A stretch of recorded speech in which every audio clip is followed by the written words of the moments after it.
Hello, brothers and sisters. Hey, thanks for joining me again today. I wanted to do a follow-up story about the national ID card. And if you've watched any of my earlier videos, you'll know I'm definitely opposed to it. I'm not going to get it for sure. Luckily for me, I live in the US, and so I'm probably never going to need one.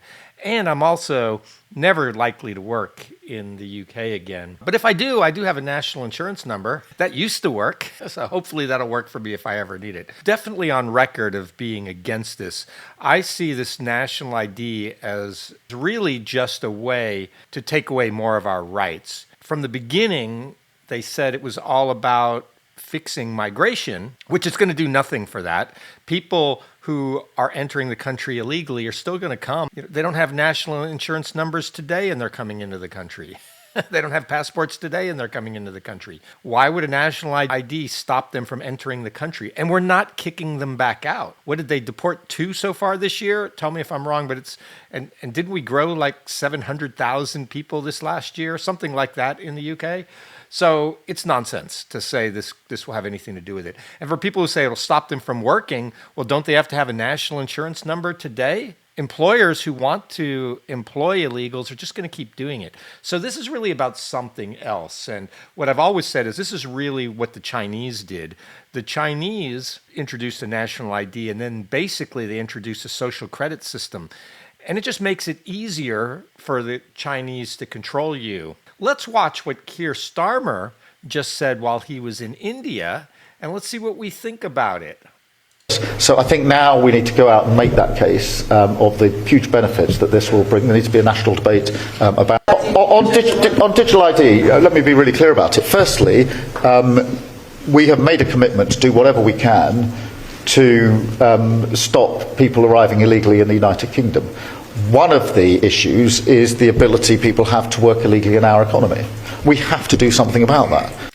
Yeah, so this is the bait and switch right here. He knows that there's large public support for doing something about this open borders and mass migration. And so he does need to work on that, but he's trying to tie it to this digital ID, which will do nothing for it. So don't fall for that, folks.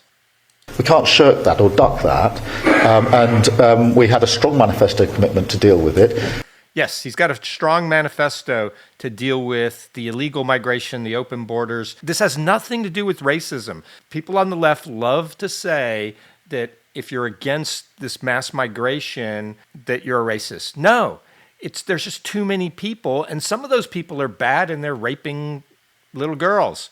So we want it to stop. We want to control the amount of migration. It needs to be a set number of people that should be lawful. The parliament should decide how many people should get in. And there's got to be a vetting process. We don't want to let every Ned in from wherever. We want good, hardworking people, hopefully family people, that want to contribute and become British citizens. But we can't take everyone. It's got to be a limited number. We just don't have the resources to take everyone. It's not a racist issue. It's an economic issue. It's a resources issue. I think and it's a crime issue. Vast majority, if not everyone in the UK, wants it gripped, and we need to therefore take measures necessary to grip it. One of the things on digital ID that I do think we need to emphasise and make the case for, frankly, is the great benefits of digital ID. You can see from Estonia the speed with which people can access services that are available to them, which have been transformational, and there's great enthusiasm in Estonia for it. Yeah, and see, that's a dual-sided coin, folk, because if you start getting all of your services, like government benefits or like national health through this and housing through this, at any time the government can turn these things off because you've been naughty. Perhaps you sent a few bad tweets and they'll use this to quickly find you and turn your internet off and then throw you in the jail. This is what China does with their social credit score. So do we really want that in the UK? Really? Here in India, I think it's 1 billion people have digital ID. It's been taken up on a voluntary basis in huge numbers, not least because it means that you can access your own money, make payments so much more easily than is available with others. So I think now we need to go out and make that case of the huge benefits that this will bring. There needs to be a national debate. And that was very interesting. Two things he said there. There needs to be a national debate. Well, didn't something like 3 million people say no? And doesn't Parliament say if you have 100,000 people, they'll have a debate on it? And what was the government's answer? They didn't say they were going to have a debate. They went out on the website and said, we're going to move forward with this. We really don't care that you don't want to do it. That's what I read on that petition. So they really aren't listening. They're just moving forward.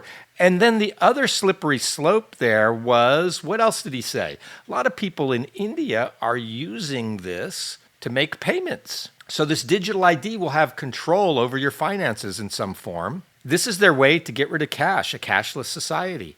They're going to push for that. It's going to make things way easier, but again, it's a slippery slope. Look what happened in Canada. The government in Canada didn't like it when there were some protesters. I think the farmers were out protesting something. And what did the government do? They froze people's bank accounts. Well, it'll be much easier for them to freeze your bank accounts if it's all on digital ID.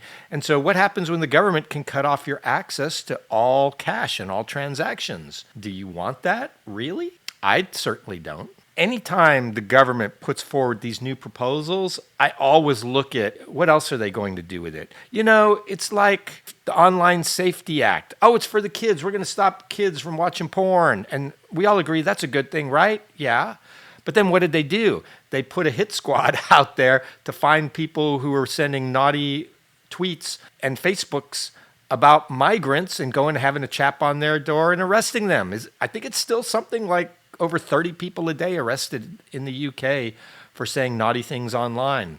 This is only going to make all of that worse. I say no to national ID. About it, and I think that the more people see the benefits that come with this, the more, as has happened in other countries, people say that will make my life easier, and therefore I want to get on with it.